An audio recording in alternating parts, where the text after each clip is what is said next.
This week on the show, we're very excited to have the cast of IRL, a new online web series that's coming on later, but we can't wait to get started. Welcome to the conversation. Welcome to Screenfish.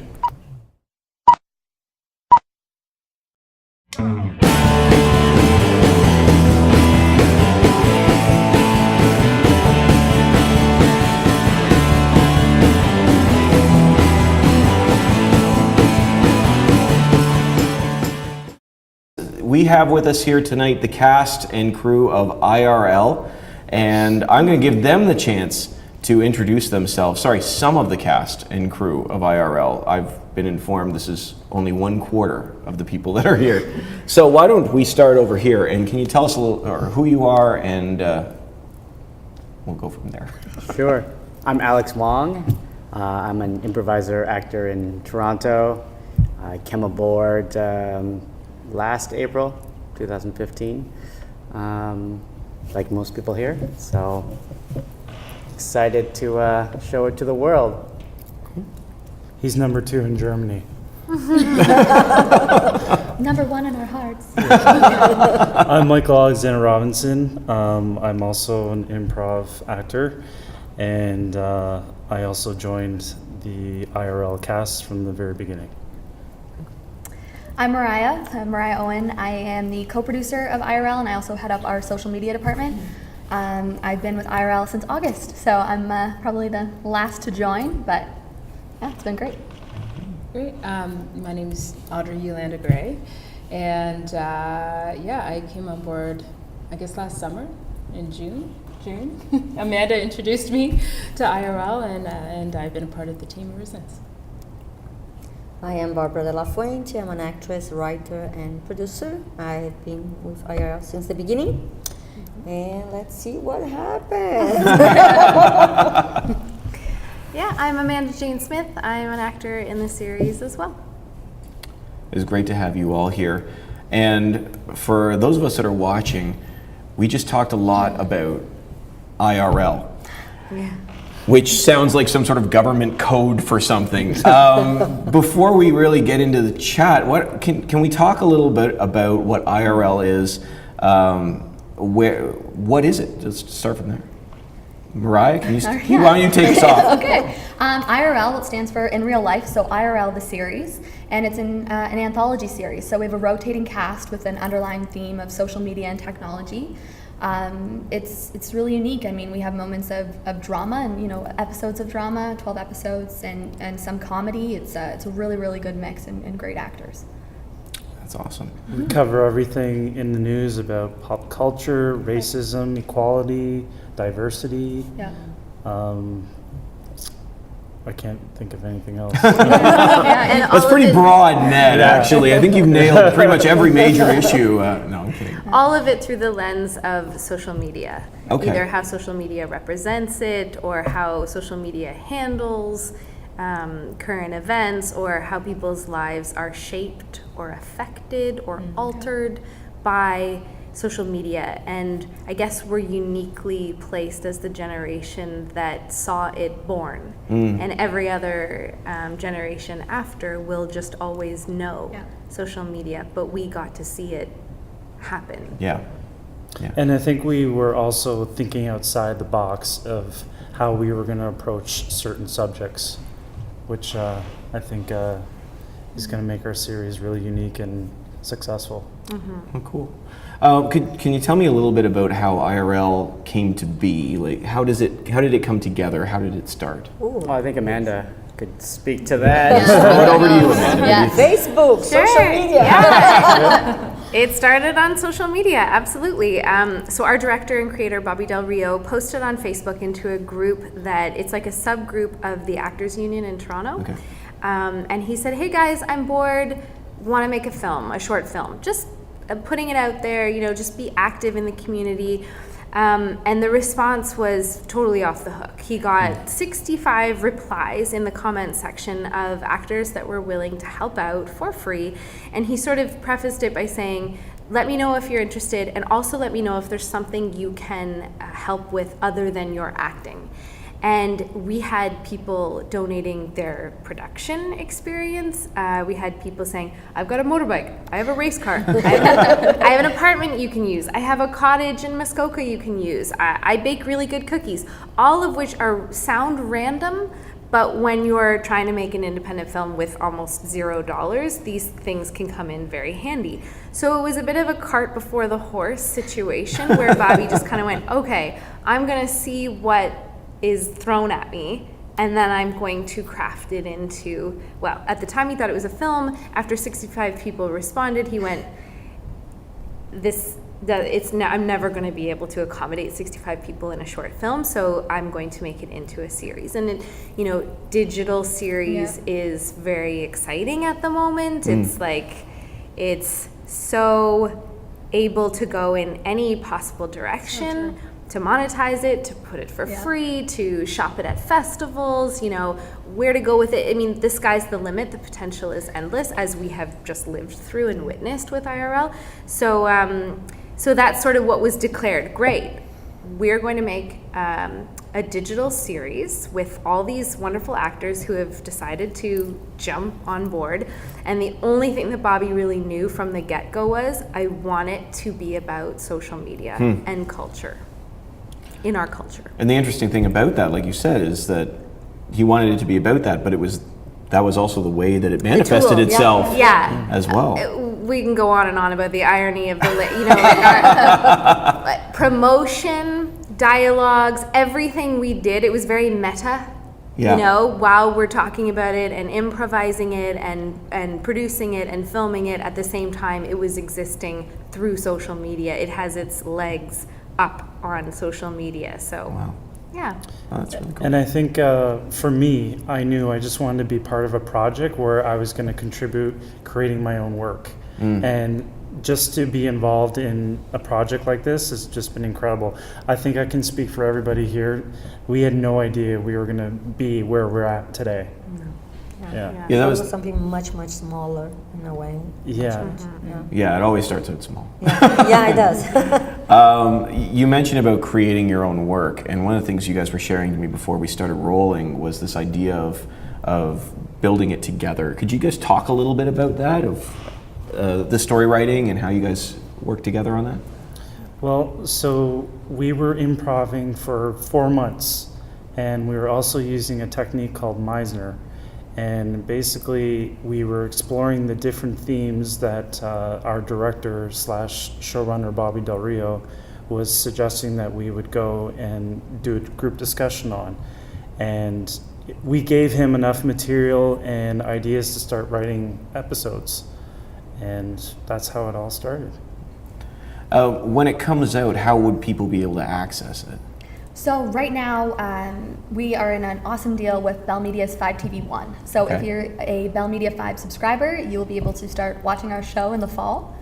It's going to be really exciting. So it's Bell Media 5 TV1 has 1.5 million subscribers. So the potential for people to view IRL is huge, and from there we're just kind of deciding and searching for new possibilities for the show for people to view it, whether that be, like Amanda said, monetizing our content, going something like YouTube or Vimeo. It's exciting. That's really neat. That's exciting. Let's shift gears a little bit here. We've been talking a lot about what the show is about, and the term social media keeps coming up. This is the big topic of the show, but also of our generation. So one of the things that I would throw out to you guys is how you've talked about how social media has reshaped things. How do you feel that social media has reshaped relationships as they've happened here? For better or for worse? Exactly. Let's start with for the better. Let's go from there. Let's some of the positives. I think you can connect with people that are the other side, the other side of the world. So you can, in a way, you were able to get closer to people that, in a way, were so far from you in so many levels. Sometimes I think that we are better friends with people that live in Africa and Europe, and actually not with people that are just beside us, right? I think that the bad side is that our relationship with whoever is closer to us is getting worse, much worse. True. Interesting. I want to come back to that. But let's just go there. We're already here. There's no point coming back to it. It's so easy to go to the bad side. It's so easy to go to the bad side. That's why I was hoping to start with the positives. But you know what? I think there is this mix of both. You know, they're really, because you're right, absolutely. You know, we can Skype with somebody in Africa, which we couldn't do before. You know, I work with youth, so when I'm talking with them, they always talk about, you know, when I was in high school, you know, when dinosaurs ruled the earth, and we had to actually call people or show up at their house, and you know, or email didn't exist. And I always tell them the story that when I was in high school, somebody wrote their email address in my notebook, and I went. It was the only person that ever did, and I went, that won't last. I was a little bit. Was it an AOL account? It was worse. It was some other random thing. It was almost AOL, pre-AOL. But okay, so we've talked a little bit about some of the negatives. So what are the dangers that you guys see in social media? I think one of the things that we tend to do, people do, regardless of social media or not, it's this tribal thing. We tend to go into our own little groups. It's very easy to do that online. And when that happens, even for friends, online, whatever social media you're using, all of our friends, we can curate, we can get rid of, we can block any voice that we don't want to hear, any opinion we don't want to hear, and we can easily form an echo chamber where we just want to hear what we want to hear, and we can easily do that as well by muting the people we don't want to hear, the opinions or the ideology, the whatever opinions they have. We can just mute it, and we surround ourselves with people that agree with us, which can be very dangerous. It's also very easy to catch somebody in the lie on social media. Interesting. When they would post where they are at the you get time. catfished. Or Catfishing. Yeah, that's right. yeah. But, That's a whole other thing. you know, when people will say where they're at in the city, and then that person told that person, oh, sorry, I can't make it because I'm going to be doing this, but it's the complete opposite of what is shown on social media. I feel like everyone turns into like a private investigator as soon as they get any social media platform, because you suddenly have the ability, like you said, to either block people, but also you're able to kind of see anyone.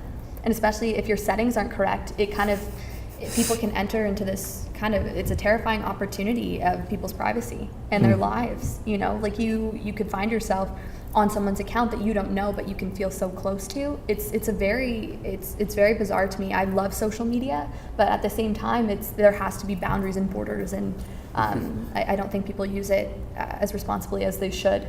It's a love-hate relationship. Yes. A dangerous one.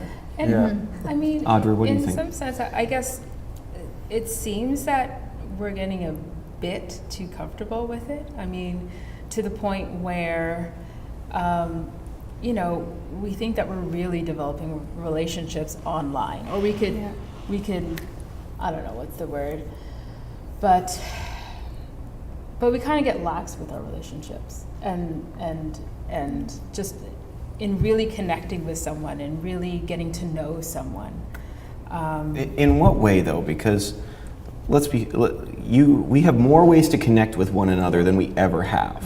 And you talk about being lax. I actually think there's more stress. It's more constant. So what do you mean by being lax? Well, I guess Maybe the quality of the relationship. there's something about that is getting watered down. And I'm not saying that we're all doing it. It's just there is this kind of sense that I don't really have to do this anymore. All I need to do is just send them a message, and obviously they'll get it. Or like a photo, or like... You'll break up with people, you know, via text, you know?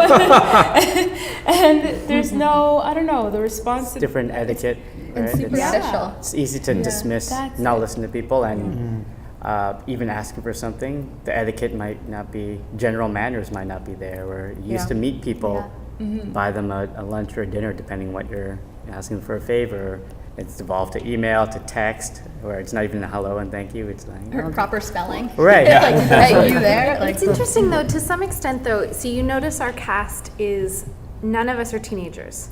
I'm None glad of you us brought that are up. I was the gonna go hugely there, yeah. digital savvy, and they might be looking at us like we're the dinosaurs, kind of like our parents were like, people just don't do things like they used to anymore. You know, like We don't they use might- jugs of milk anymore. Yeah, they might be adapting, and they might have a very different opinion of what the quality of their relationship is, just because, you know, they'll be texting their neighbor instead of going over to the neighbor's house. We find that kind of ludicrous, but could it be that it's just evolution? I don't know. This is something that we would often talk about in our improvs. You know, we would typically bring a headline in that day, the Ashley Madison scandal, or, you know, police brutality cases, or, you know, like police solve a case through Twitter, and then we would just kind of, okay, go. Put up something, and often it would skew to the negative, but we would challenge ourselves to look for positive opportunities within that, and really try and question the youngest cast that we had, to see what their opinion would be on the subject. It doesn't matter they're young. Whippersnappers always talking about media. But is it a healthy evolution? Like, is this healthy for humanity? That- I'm not who saying that knows? social media is a bad thing at all, in and of itself, but I mean, just in the way that we tend to use it. I think that can be. I mean, look at all like the phenomenal things that have happened because of social media. I feel like every time I go on, I see a lot of not so awesome things, but then you do see wonderful things where you see people, you know, giving back to the community. Like or, cat videos. Yes, and those are great. Those are great. You had to go to the cat The cat videos that videos. quick. But you know, like you see, like, you know, cancer survivors, and you see like children who are thriving, and you get an opportunity to kind of have those heartwarming feelings that you probably wouldn't notice, because I know for me, like I read newspapers online, and what are the headings? Those are kind of negative. But Facebook for me, although it can be a negative place, or Instagram or Twitter or Snapchat, it's also an opportunity to see new things and get just a different But I perspective on the think world. that, like nowadays, you don't have that human contact as frequent as you had. So you have like a whole family having dinner and nobody's looking at each other. Nobody Okay. is talking to each other. They talk through text. So you don't see like people really having conversations and even like, let's sit and talk. No, it's just I have to text because I cannot talk anymore. And I guess that's what I mean by a healthy evolution. I'm sorry. No, go ahead. A healthy, As it happens, you you have know. 6 people going. Audra, Steve But- wants to say something. Go ahead. But not so much like the technology itself, but in terms of like how we're behaving now. Is that healthy? Yeah, and I think that's a good line. I want to go back to this idea of the dinner aspect, because one of the things that I've seen over the years is, you know, everybody probably has at least one friend or more that has met a spouse or just someone they're dating online. It just happens now. And I remember one youth in particular was dating a girl in Chicago. And the parents came to me, and they were they said, "Oh, she seems very nice, but this isn't a real relationship," and that's the term they dropped. And my question was, does he think it is? Because in reality, their son was absolutely committed in this relationship with this girl that he would never sit in a table for. Oh, they had the plans. You know what I'm talking about? Oh yeah. Oh, she's going to come up at Christmas. All this stuff. They had no money. It wasn't going to happen. But every day they were talking on Skype for 3 hours, face-to-face video chat. And the parents couldn't see that as a, quote, real relationship. So my question to you is, are those relationships reality? Now, because you talked about dinner. I think they are a certain way, but then when you have like and it's nice that you can have a relationship, either friendship or something, even a love, kind of a romantic relationship with someone who is like 50 miles, like 100,000 miles away from you, right? The other side of the planet, 24-hour difference, right? So that's amazing, but at the same time, you are losing that little connection that makes us more humans, like with whoever is on you. You don't. I and think that's that why, young yeah. couple would disagree. And that's like because we need the touch. good point. It's part of like the way we evolve. Like every human, you need to feel the human touch, or you're they? gonna go Well, crazy. Well, I think that it might Go be a ahead, bit Alex. different because culturally, not all not a lot of people don't touch each other culturally, right? Yeah, It's like, Canadians. it's exactly. It's like you can't. I wouldn't. Brazilian. Why aren't we all hugging right now? Exactly. It's like, I mean, in today's day and age, if I were to, touch Michael without asking in a workplace environment, that could be a big no-no, right? Mike, did he check with you first? just Is that violated okay? I'm out of here. I'm out of I'm here. sorry, Get we're it. done here. I can't do this anymore. Well, I think one of the great things is the new opportunities the internet brings about for relationships. Further we go back in time, the more relationships were between people that went to the same school or worked in the same jobs, and it still happens, but were those people, would they necessarily be together if they had been able to reach out to other people that may have been a better match? Or and on the same token, are there too many better matches out there? And, Yeah. That's true. See, go ahead, Mariah. Sorry, but I think the potential that, or the idea that there's always someone better, or you could swipe, if you swipe maybe 3 or 4 more times, you might find someone better, The more Tinder world. suited or more compatible. Yeah, Tinder, Bumble, there's Hinge, there's all these different apps. So I think Bumble and Hinge. I didn't know Bumble, about Hinge, them. Coffee Meets Bagel, Alex. But there's I didn't know about. I'm only on Tinder. I didn't know I was on Bumble. But yeah, I think entering into the dating world with social media and the age of social media, it's quite terrifying because there's always a relationship. I guess rules are kind of skewed and they're blurry because you don't know. You're like, are we dating? Are we not? Are you still on Tinder? Oh, should I delete my Tinder? Oh, really? Right. I feel like that's kind of the mentality that so many people are in today, regardless of your age, if you're using those kind of apps, because there's always that fear that there's someone better out there for you, and which I think is totally. I mean, it's possible without social media, but it's only amplified and really explored because of social media. And that's the interesting word. I like that you dropped the word amplified because going back again, this dinner idea. They're sitting at the dinner table, they're on their phones, and you say they're not having a conversation. They're having 20. They're having 20 conversations with real people, maybe around the world, probably down the street. But around, they are texting, they're Facebooking. Let's be serious. No one under the age of 20 is Facebooking. But Facebook, they're on Tinder, they're on you name it, Tumblr, whatever. Things all we these don't things. even know about. Yeah, they're on Blooper and Binky and all By these the time sites. this airs- I just invented 2 sites. Copyright Screenfish 2016. Get your Binky account now. Sorry. But like the idea of being amplified, I think, is really, really key. And thinking about the fact that all these relationships are happening at once. Yeah. There are so many more social cues. Actually, Audrey and I were talking about this before. There's a really interesting film. I won't say it's a fantastic film, but there's an interesting film by Jason Reitman called Men, Women, and Children. It's on Netflix now, I think. Yeah. And when that film came out, Jason Reitman was in an interview, and one of the things he said was, I feel like when 20 years from now, we're going to look back on the internet in the same way, or as though we said, what on earth did we do with this thing? It's like we've been driving a Model T Ford all this time, and then someone gave us the keys to a Lamborghini. And the film, which is a bit of an anthology film, as we talk about that, but it's got all these different stories about how it's changing relationships, and you've got Ashley Madison on there, and you've got these kids. You've got kids that are 3 girls, and they're talking smack about one the other. They're texting between one another and talking smack about the third girl. While they're in the same While they're in room. the same Yeah. room, they're right in front. So all these things are happening at the same time. Yeah. Having said that, how do you guys think that social media has impacted our views on identity, how we frame ourselves? Well, it puts a new pressure on doing something. It's like, oh, this guy hasn't made a post in a while. They must not be doing. People. It's easy to assume that they're not doing anything at all if they're not updating where they Yeah. are. Yeah. They Or don't show- have a new. Showing up, Yeah. right? But, like, you have to show whatever you're doing.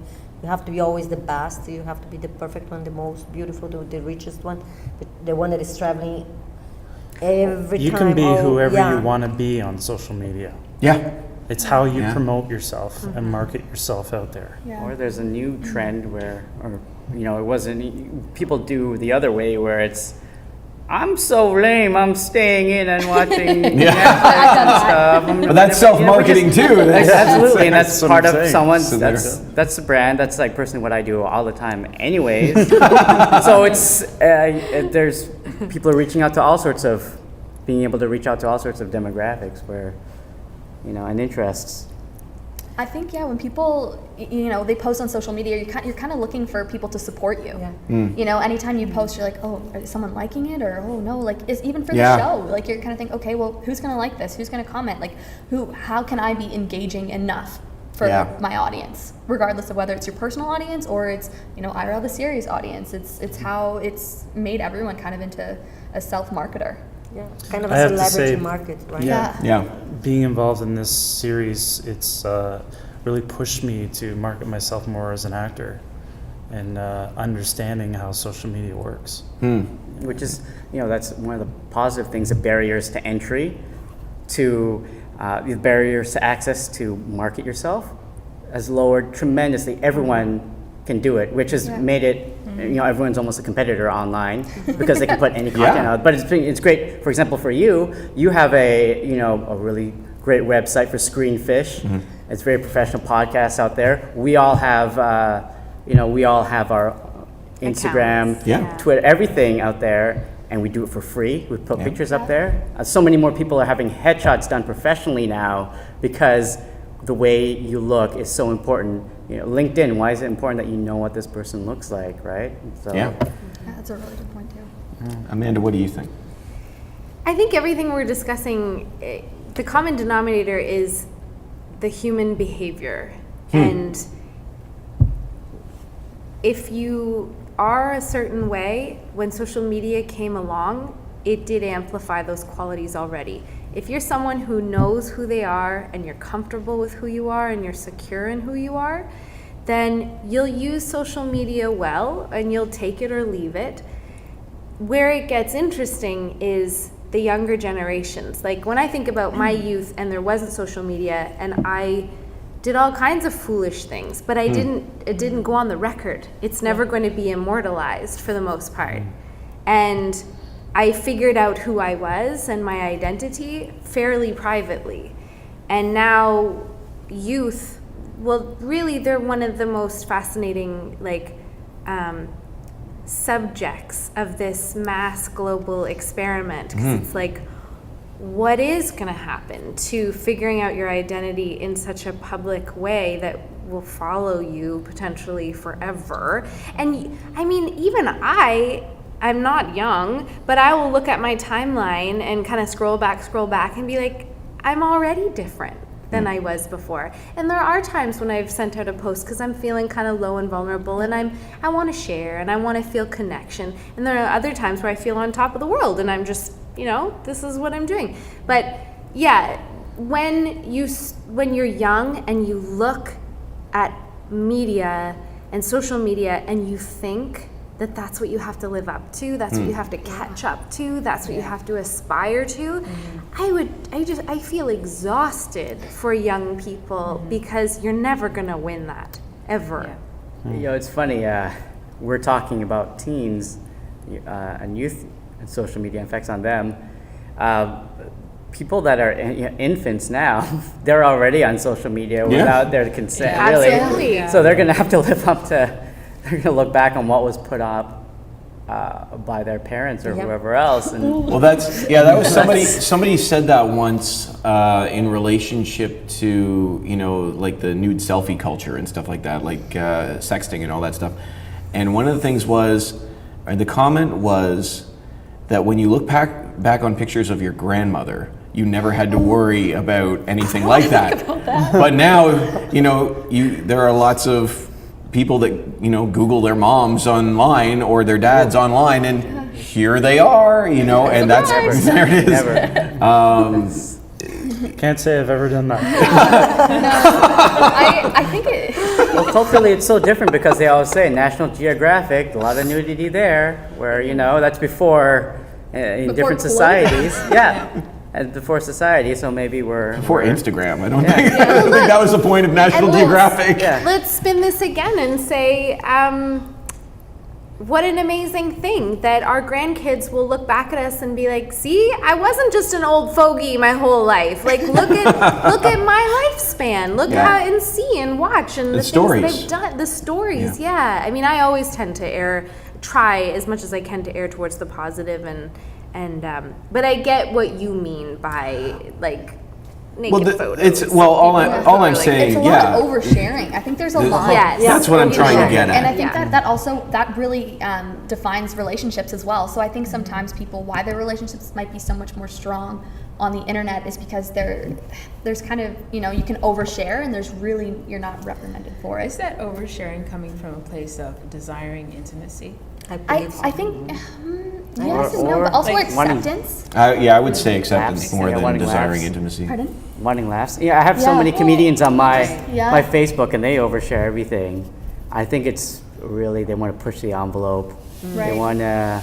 Like, I don't care about someone's bowel movements or how it's doing, but they tend to share it because Yeah. it's kind of a form of, But it's kind of comedians, a right? control thing. It's like a where, social where they media, want to yeah. control how someone's feeling at the time, making them uncomfortable or making them laugh. And- So, Yep. And a lot of it comes down to being noticed. And Right. ironically, you see a lot of these things are actually backtracking. Not to focus too much on the nudity issue, but I know that Playboy, for example, has gone backwards and they're put clothes on their models again because, and their argument was, Right. it's everywhere. Yeah. So we're not standing out. So ironically, they're standing out by putting clothes on their models, which is what they're doing. people are reading for the articles for real now. That was the comment. Finally, people mean what they say. But there is this idea of identity that certainly plays into it. Whether it's oversharing for get noticed or acceptance, or positives. And it's so funny. We don't.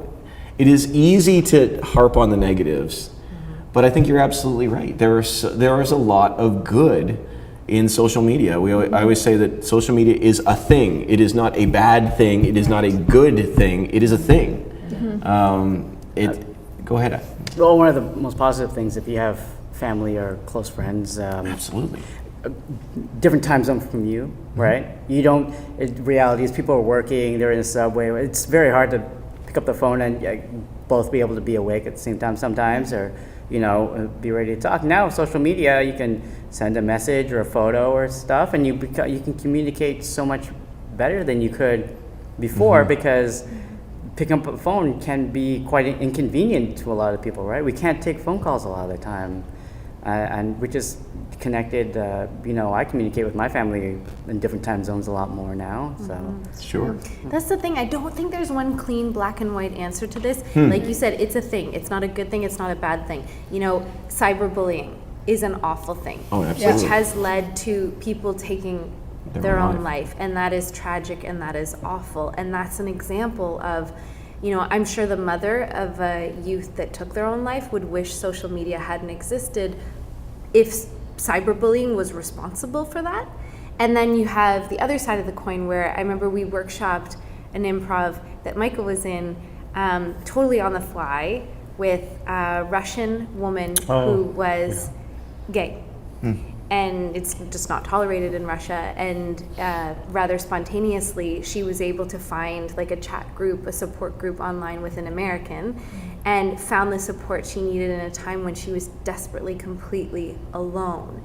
And we wanted to push to find how essentially the exact same tool can be just as life-saving as detrimental to life. Yeah. Yeah, absolutely. And you talk about teenagers taking their own life. In many ways, things like YouTube, Vines, and those have given voice to those kids. So, in a country like the U.S., 350 million people or whatever the number is now, and all of a sudden one kid goes viral, bringing awareness to a problem which is going on.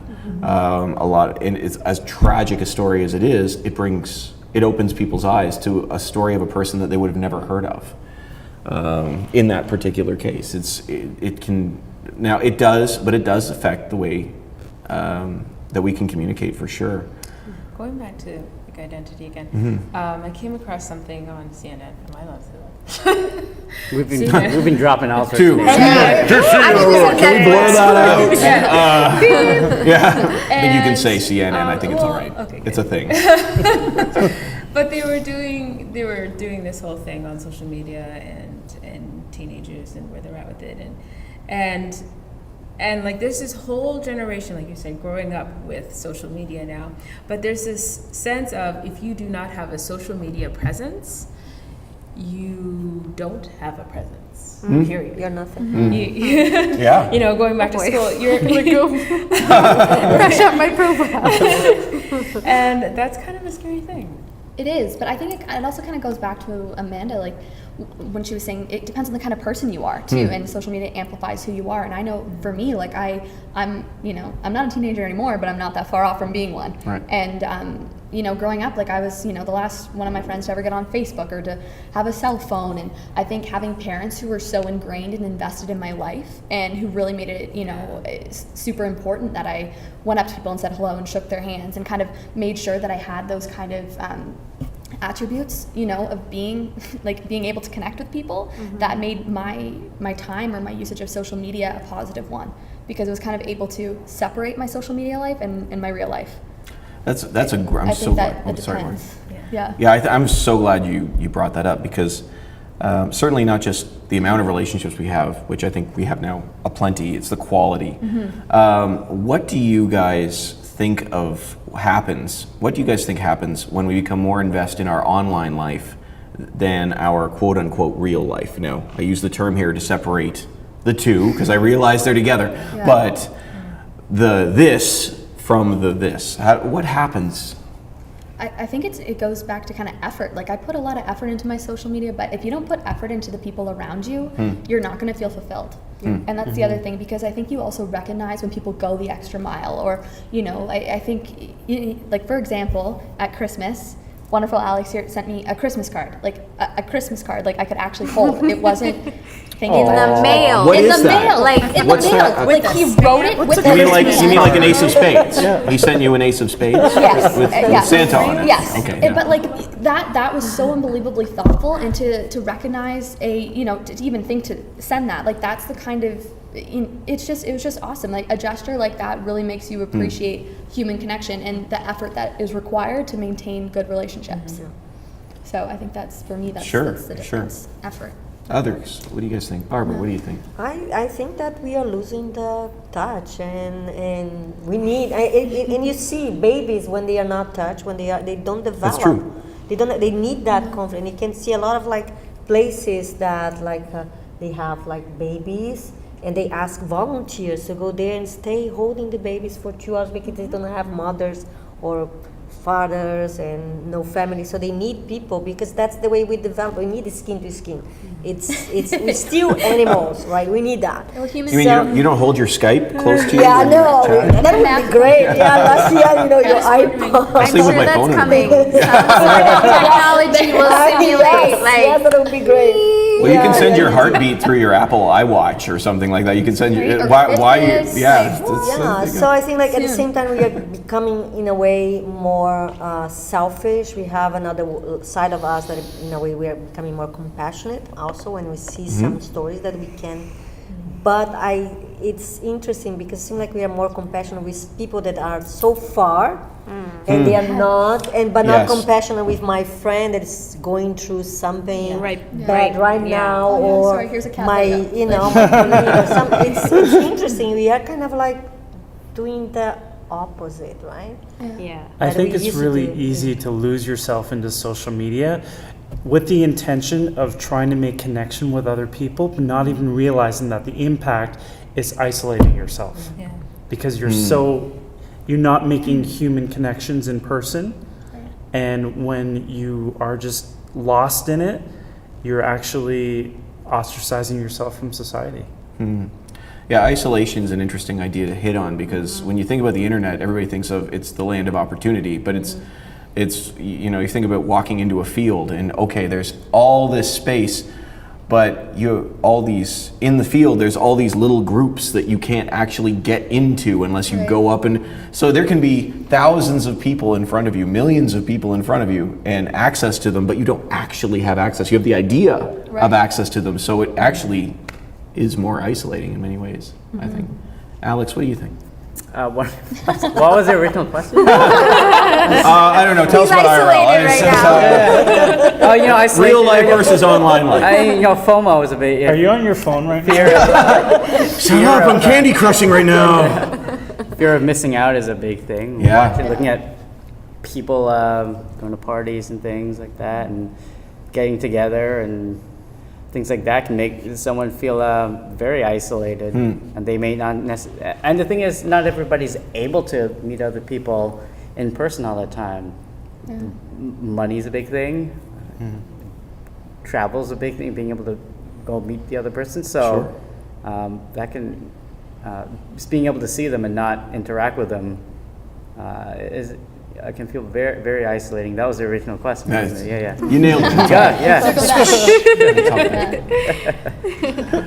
And I think what you mentioned earlier about that kind of, I think it was you or Amanda, about being competitive with other people, like even like you have FOMO, like fear of missing out, and even seeing someone do like a wonderful thing like volunteering with a charity, you're like, oh, I need to get on that, like I need to volunteer more. Right. But it's like, is that coming from a good place, or is They that got coming 300 from, likes. You yeah, better like, get oh on my that. gosh, I need to volunteer right now. Like, you know what I mean? Like, do you know what I mean? It just turns everyone into these kind of like competitive. I mean, it's wonderful. Everyone should volunteer. It's great. But like, you volunteer because you want to give your time, not because you're trying to get 300 likes. You know? Right. Well, our profession is a really interesting example of, you know, online versus in real life. They're very mixed now. I mean, Sure. you have producers casting people, casting actors for roles based on the amount of followers that they that have. happen? Yeah. Oh yeah, it's true. I heard that happen. That's why I've never been cast. The movie Airplane I'm Life. waiting for Jurassic Park. Yeah, and to a certain extent, like, you know, when we have our producer hats on, it makes sense. Yeah. You know, Yeah. you've got It to does. market, and you're having lower and lower budgets, so you have to come up with more and more creative ways of marketing your film. Yep. So build in your marketing through your cast. Right. That part's great. But then there's other parts where it's like, well, have you really looked at the quality, or are you first and foremost? But I mean, this has been going on for a long time in Hollywood. You know, you want to put like a name to the picture and then get funding. But it begs an interesting question, and it's not a machine that's going to stop anytime soon. Like, we Right. all have to get on board. No matter how much we want to be like up at a cottage drinking a beer without a Wi-Fi signal for Better our for our profession, we have Maybe not to with be the beer in the plugged picture, just like. Yeah. Selfie of just your feet with the water. That's how it works. You bring up our profession's a funny one, because many times we can go to different events or what have you concerning the industry, and people can act surprised when they see you in person, when you've maybe been interacting, you see this person comment and you're like, oh, don't I know you? Yeah, you made that comment about the Kino lights, whatever. But that's an industry, little industry thing. People won't get it unless they're part of it. But talking about lights, but it's one of those things where it's, why are we surprised to be seeing this person where we're in the same industry? It's a small community, but because of the nature of, we may be friends with them online, but we have never met them, and we were surprised to see them in real life. Yeah, you've got people who have thousands of friends, right? Or thousands of followers. And so they don't know these people who have access to whatever they choose to post online. I find that I'm changing my dialogue with people when I'm out in an event. If I recognize them on Facebook and we haven't met in person, I have to say, we're Facebook friends. Yeah. It's so good to meet you in person. Like, I've never had to do that before social media, right? You look nothing So- like your photos. Yeah. But is it that we never had to do it before? Is it that just the language had changed? Because, certainly we live in a different world, but there, what we call Facebook friends, is that another word for just acquaintance that we would have had, or a friend of a friend? Because, Facebook friends are not really our friends. All my Facebook friends are, every one of them I'm very, very close with. But in actuality, it's sort of, someone adds you on Facebook, and, my wife and I had this conversation. She said, did you add them? I said, well, they want to add me, that's fine by me. I don't know who they are. We'll find out. You'll find out a lot more than you would. And then you can unfriend them, and there's no loss, You see their political leanings, their religious, everything, It's true. Possibly share more than you would share if you actually saw them in person, because That's true. many times, in the past, what was it? You don't talk about sex, politics, or religion in polite company, or your people you just met. But now you can see people's thoughts on all of those things Right. all the time. So Yeah. You look at a profile, like you go up to Instagram or Twitter. Facebook's a little bit harder to find out, but a bio. Yeah. Like people put in, where they're from, what their age is, what their views are, whether they have a dog or a cat. Like, mine says I have a burrito addiction. Like there's just like, like you put things in like that are, funny for people that or you've met, but it kind of gives more information as well with that kind of like the visual element to social media platforms, because if you had just had a pen pal and you went to meet them in real life, you're like, oh, okay, well maybe they said they had brown hair and blue eyes, but Facebook, Twitter, Instagram, I know exactly what you all look like. Yeah. So I think it brings a weird element when you're meeting people in real life, and you've been communicating with them online for so long because you feel like you do. And that's the name of our series. Boom.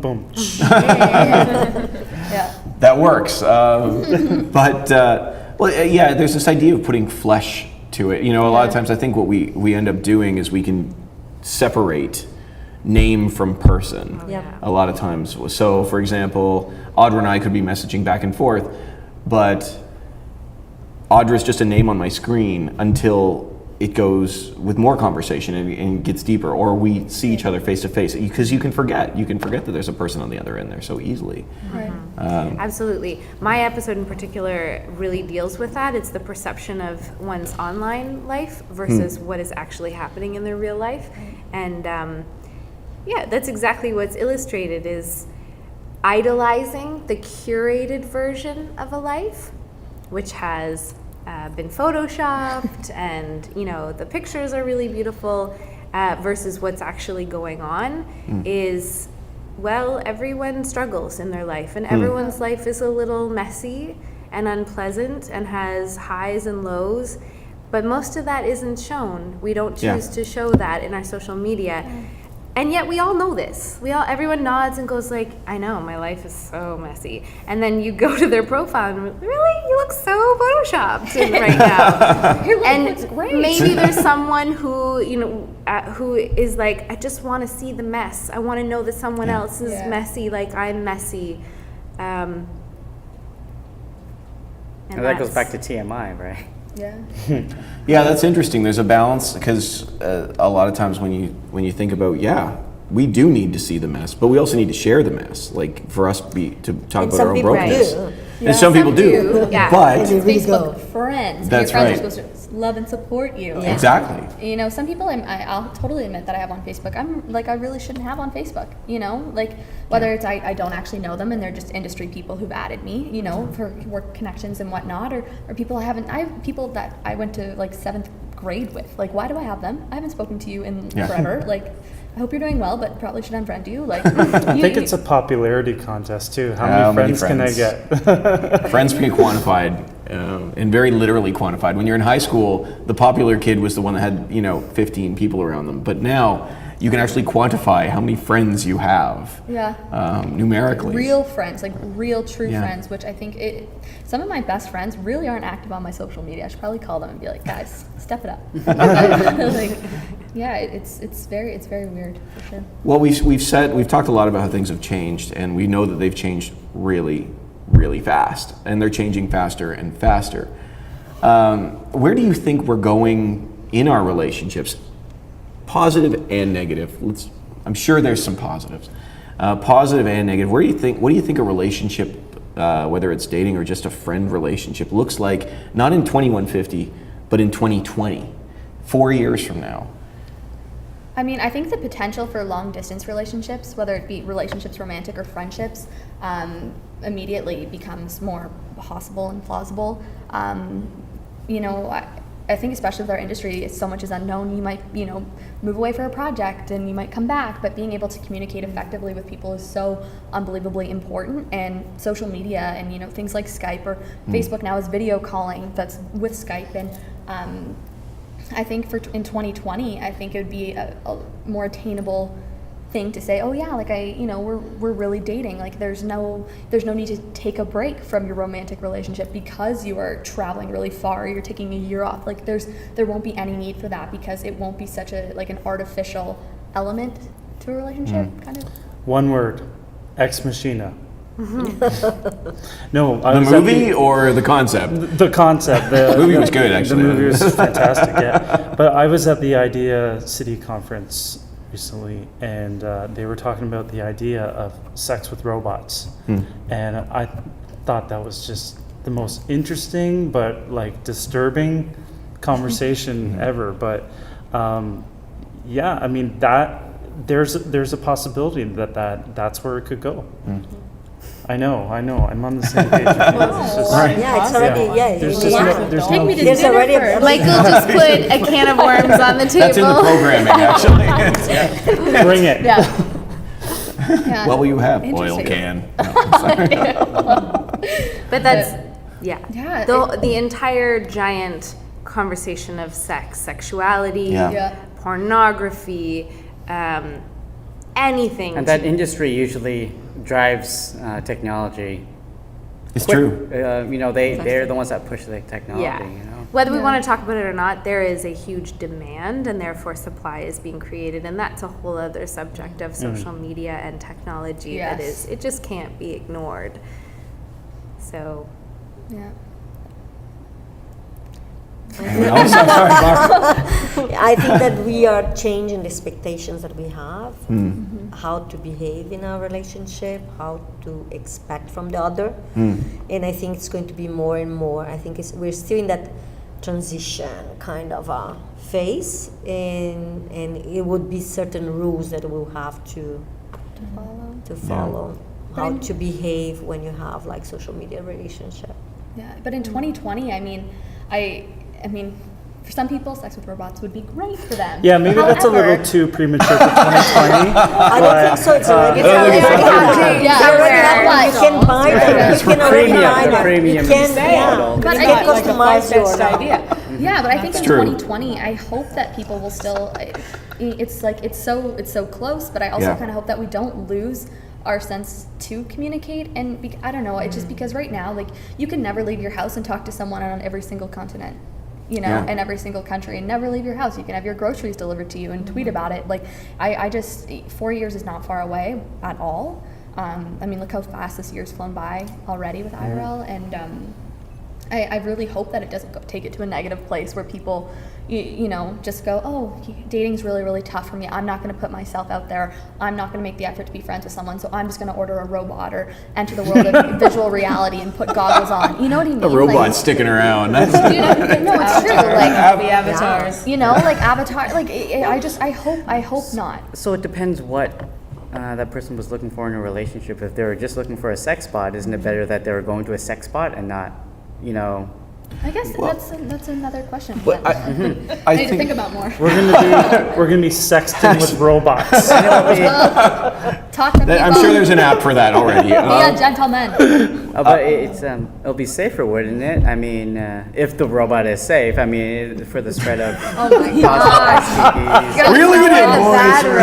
It's not the bad robot. Yeah, It's a naughty robot. And I see a Very history naughty. robot, and it's like, oh, It's a don't very want to go naughty there. robot now. Never thought that hashtag sexbot would be something that we would have, but hey, it's I see where the conversation is valid there. Audrey, you've been trying to say something. Yeah, I had a thought, but I'm not sure if I have any more. But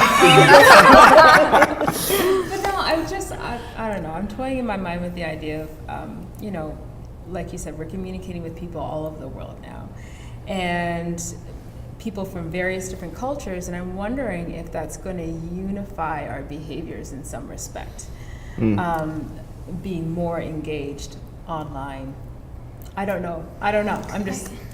But That I are think we that's- more engaged? Because this is something that came up in one of our rehearsals, and I'd never heard the term before, and now I can't unhear it. And it's called Slacktivism.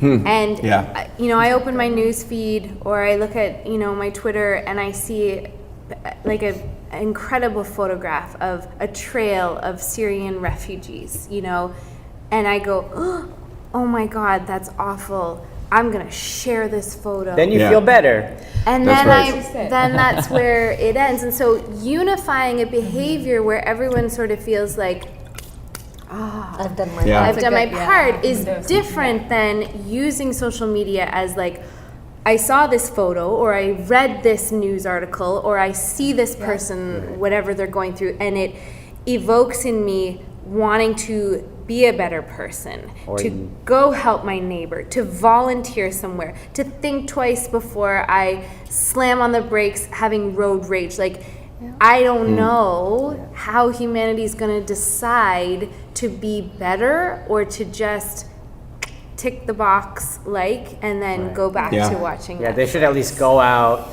go volunteer, and then take selfies there. And then post People them, are tag getting their something location. from there versus just Well played. liking Well played. it. Use the event hashtag. Well, I think you guys are hitting on something really, because I think we've talked about this from a number of issues, and this idea of separation I want to come back to for a second, because you guys were talking about sex and pornography and that industry being important to where we're going, and I see that that's so much about. I'm not talking about just social media, but one of the reasons I think that we see pornography and all those things rising, and it's driven the industry from the beginning. Let's be serious, but. What I have seen is it's slowly done is it's separated person-to-person interaction within sex and made it more individual. So it doesn't matter whether it's via Skype or whether it's just watching people on another site. People are more selfish. People are, yeah. It's becoming more of a personal experience rather than a relational experience. Right. And under the guise of being more relational, and I think that's one of the things we've seen in that sort of industry as well, which I could see continuing, to develop. Yeah, sorry, it's just Go ahead. dawned on me the whole industry of using, online stuff to communicate with someone thousands of miles away, and even engage in intercourse with them. It's called teledictonics. What Yeah. it is? That's a natural thing Yeah, where yeah, they yeah, have. it's a real you can- word. Yeah, you That's- can use that's true. different devices and stuff, and there's more feedback and stuff. So I mean, there's that question: is that bringing people closer together, or is that because if somebody, your significant other, is away all the time, would that bring you closer, or? This does not fly with the Brazilian skin-on-skin philosophy. No, they use high quality latex. It feels like. I think it's give and take. Wow. Yeah, you need. Yeah, no. I think it's you miss the connection. I think Right. because sex is not only sex. There's a connection. Even if you do only because you need sex, right? Just for pleasure, there is a connection that and even the energy at the moment, it has to be something, right? So you don't have that. And taking it kind of back in terms of social media, and Yeah. I'm talking about pornography and sex and whatever, but it's I think for me it's give and take, and how you said people take away from social media and different outlets. I think people take and they're not really giving, and that's what kind of leaves everyone dissatisfied with themselves Yeah. on social media as well. Consumption. Yeah. So much Consumption. consumption. Go ahead, Audrey. No, I was just thinking about the nature of relationship, and are we having conversations so that I guess even the next generation coming up understanding what relationship looks like, what a healthy relationship looks like? Do we understand that? That's a really good that's question. So here's a question as we start to wrap up. We've talked a lot about the dangers. How do you see us being able to accentuate the positive? And I don't just mean say, hey, let's say what the positives are. I mean, what does it take to use social media in a way that is responsible? And no, it isn't the same as person-to-person touch. Yeah. It isn't. And you can't raise your child via Skype. No. You can't. However, since we live in this world that is developing constantly, our kids are, teenagers right now growing up in this world that, I didn't. What do we tell them? What does it mean to use it? I think you have a responsibility immediately. As soon as you sign up for any social media platform, you have the opportunity to influence your audience. And you really, it comes down to who you are as a person, which we've said before, and Amanda, mentioned, it's who you are and what you want to give back to the world. Like, in terms of social media, sure, I post when I'm at somewhere cool or it's something, for an event or whatever, but I also post things that are important to me.